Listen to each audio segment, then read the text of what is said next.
As we do our final transition into our final speaker, I want to share a small video from within the football world. It was from the 2020 campaign, but I think it speaks as well to what we're going to be talking about in terms of player pathways and development with our next speaker, Will Clarke from the FAI.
I got to be honest, as a dad of a daughter, that's a special piece of footage and a special piece of video. A very warm welcome to Will Clarke from FAI headquarters in Abbottstown. Cheers, Rob. Thanks for having me on. Absolute pleasure. Tell me, we've spoken a lot about early intervention and about the younger kids and them coming through. It's obvious that there are multiple benefits to playing sport, both in a team environment and from a physical perspective as well. We've seen, though, that there can be a little bit of challenge in terms of if you've got a kid who's good. We've all seen the videos of Tiger Woods swinging a golf club before he could walk.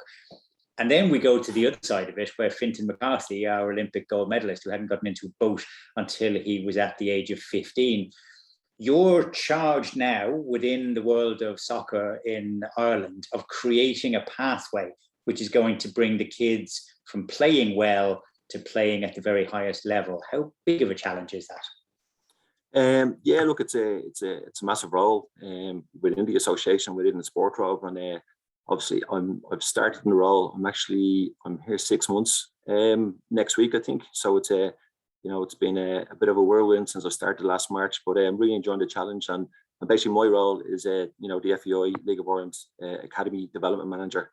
But I think one of the key things as part of my role is that, certainly working with, different stakeholders and different departments within the association to make sure that we have a joined up approach now in terms of player pathways and, to make sure that, that there's a sort of consistency in terms of, the pathway and, making sure that we can, give kids of all abilities, a platform to enjoy the game.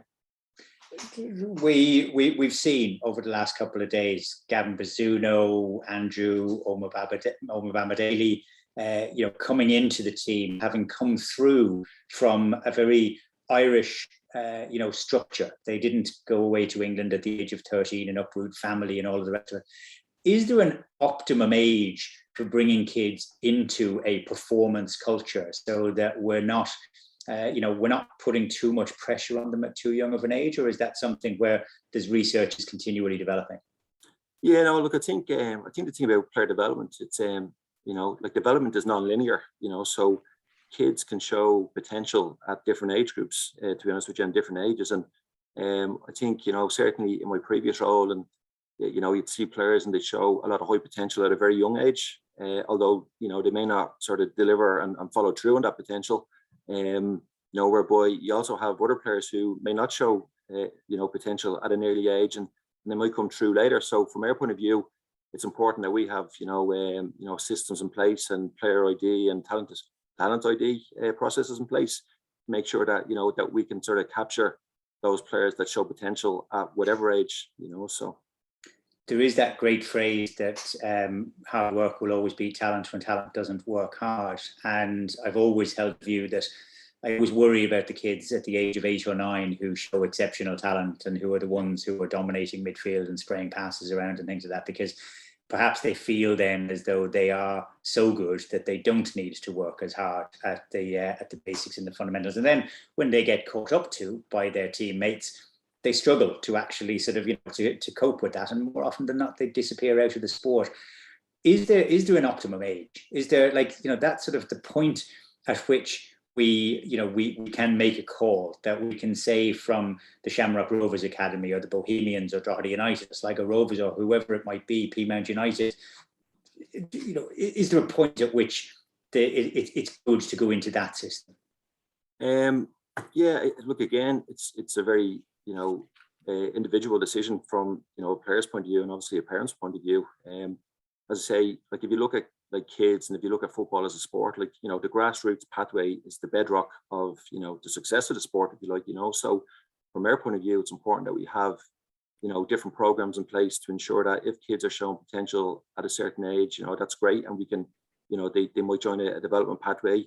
Again, some kids join a development pathway and they might have to maybe take one step back, in order to maybe take 2 steps forward in the long run. So, as I say, from our point of view, with the introduction of the underage, national leagues, I think that's been, I think overall it's been really, really positive. And again, with the likes of Brexit and other, I suppose, changes that have taken place in youth development, not just obviously in Ireland but around Europe in the last sort of 5 or 10 years, I think it was a really important step from the association. Getting back to the early sort of the kids at a young age who do show that potential, I think education is really key in that regard. It's important that people don't get carried away, and that's where I think the coach education program within the FAI has actually done a really good job in terms of trying to educate coaches just to make sure that, as I say, that that we keep working with the kids, keep working on the fundamentals of the game, and making sure that we don't get carried away with those kids who show early potential at maybe 10, 11, 12. I think you make a really good point. Again, I would have experienced it over the years. You might have a kid who, shows, a certain, ability at a young age, and they, almost like a natural ability, if you like, they've never really had to work hard at their game. But then all of a sudden they might get to 15, 16, 17, and they may not, be progressing at the rate that they would have done previously. And because they've had things so easy up until that point in their, in their young football career, they maybe lack that little bit of resilience, and they, they can't deal with the setbacks of maybe not being in an international squad, or, maybe not progressing at club level, So again, it's important, it's important from our point of view that we're aware of all the different types of scenarios. As I say, player development is non-linear, so it's from our point of view, it's important that we have the right talent ID processes in place, to pick up on the kids when they do show that potential. It does appear to be a much more balanced and holistic model now of developing the kids as children and then as young adults, as opposed to just as footballers. So I guess the bright lights, the allure of going to Manchester United or Sunderland or Arsenal at a young age, some families have shipped over entirely, moving all of the rest of the kids as well, and that's that's fine when it works, but it's a very high attrition rate. I know Celtic did some good stuff when Jim Guinness was over there as well, in terms of focusing on the school, but now we've got these stories with Andrew and with Gavin that people can actually see what that path of progress is. Does that make it easier for parents to actually set aside perhaps the dream of lifting a Champions Cup alongside Ronaldo's son or something like that?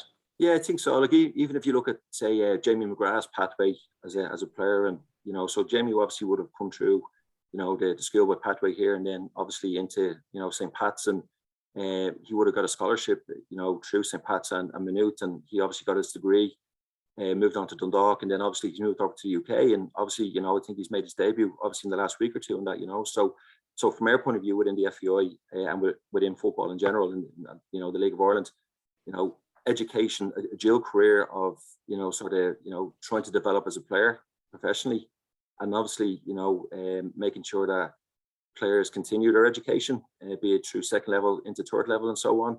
I think that's going to be vitally important, because if our metric of success is the number of players who go on and play professionally, be it in the League of Ireland or in the UK or for the senior international team, we're doomed to fail from the start, because there's only going to be so many players. So from our point of view, particularly within the League of Ireland underage leagues, we want players to come in, enjoy the experience, experience different, be it travel, be it, sort of life skills that they learn along the way, be it sort of, different bits and pieces, education, things that they may not have had access to had they not been involved in the program. So we are trying to take a more holistic approach to it, because we do realize that not every player that comes into the system, like we have almost 2,400 players, boys and girls, playing in the underage leagues at the moment. And it's only going to be a small percentage of those that go on and play professional football. So from our point of view, we are taking a broader view of what success will look like for those players. UCD is a great model as well. I think it's the only university team playing in the sort of the top two flights of domestic football, and they focus on the education as much as then they will allow players to go on to Dundalk and Rovers and places in other areas as well. At the development, the academy stage, kind of the hothousing of talent and focusing on one particular sport. What's the time frame that happens? Because what we tend to find is that if a kid is good at one sport, chances are they're going to be good at every sport. And so there'll be a turf war, there'll be fighting. As a GAA coach, I'll be looking to grab him or her to stay playing. The soccer coach will want to do likewise as well. Is there a point that you found through your own experience where playing multiple sports works up until a certain point? Yeah, well, look, I think actually, I think traditionally in Ireland, like in an Irish context, I think from a football perspective, the perception was that you had to almost peak at maybe 15 or 16 years of age with a view to maybe getting an offer of a contract in the UK.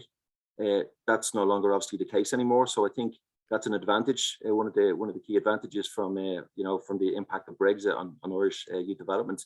So I think there's less pressure and there's less focus on on almost peaking in terms of performance at a younger age now. So from our point of view, like absolutely, like I think it's plain for all to see. I think particularly at a younger age, the more sports that kids play, the better, because obviously you're developing different aspects of their of their game, be it physically or socially or whatever the case may be.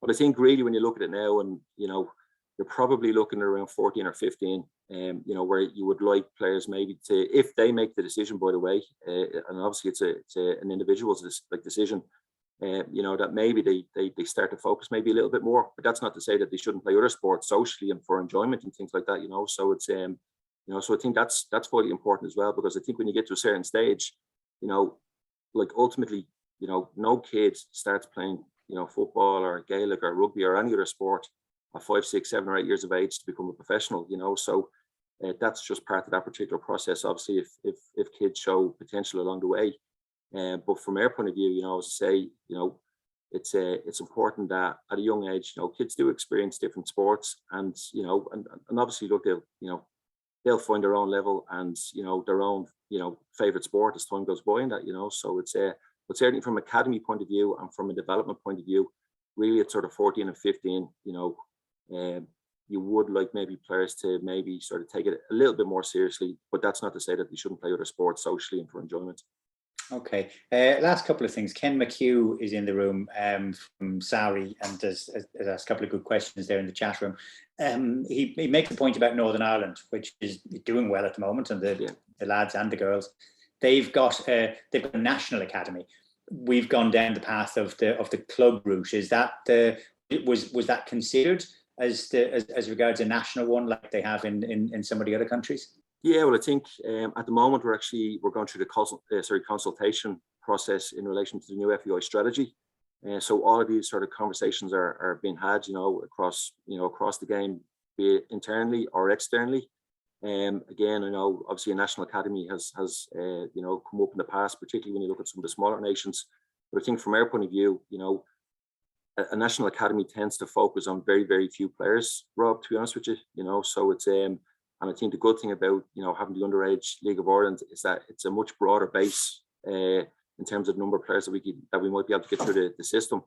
You know, there's great work going on at all the League of Ireland clubs, to be fair. And I think the one thing, you know, the one change that we've seen over the last sort of 5 or 6 years is that, you know, there's a lot of clubs, a lot of professional clubs in the country now who are very invested in youth development. And I think we're beginning to see that, you know, I suppose the fruits of that labour are beginning to sort of, you know, come to the fore a little bit now, you know. So certainly from our point of view within the League of Ireland department, you know, we'd certainly be advocating, you know, a strong academy system as opposed to a national academy. But I think it works. I mean, the fact that you've got 2,400 kids that are playing, you know, you wouldn't find the space to put them into a national academy, and if you did, it would be pretty chaotic. I can only imagine. Yeah. And again, to be honest with you, Rob, when you look at I suppose one of the real benefits, and as part of the recent FAI restructure, you know, the different departments are definitely working much closer together now within the FAI.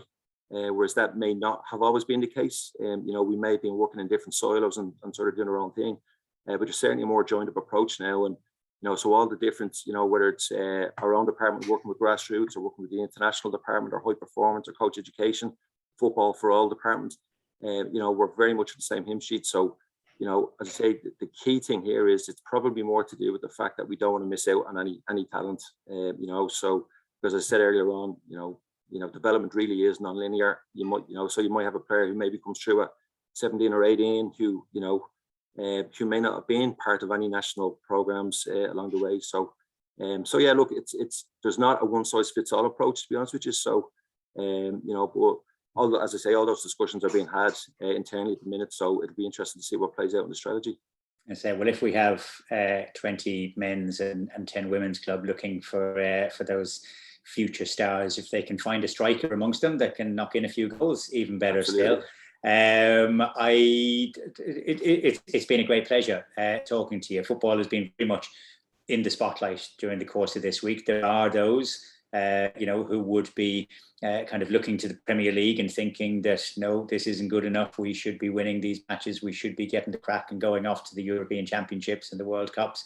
But I think that is potentially going to take time. But it's been a pleasure to watch the young players coming through, and long may that continue. So keep on doing the work. I know the work that you did at Joey's was really beneficial and a powerful one, and it's great that you're doing it now on the national stage. So Will Clarke from the FAI, thank you very much for your time.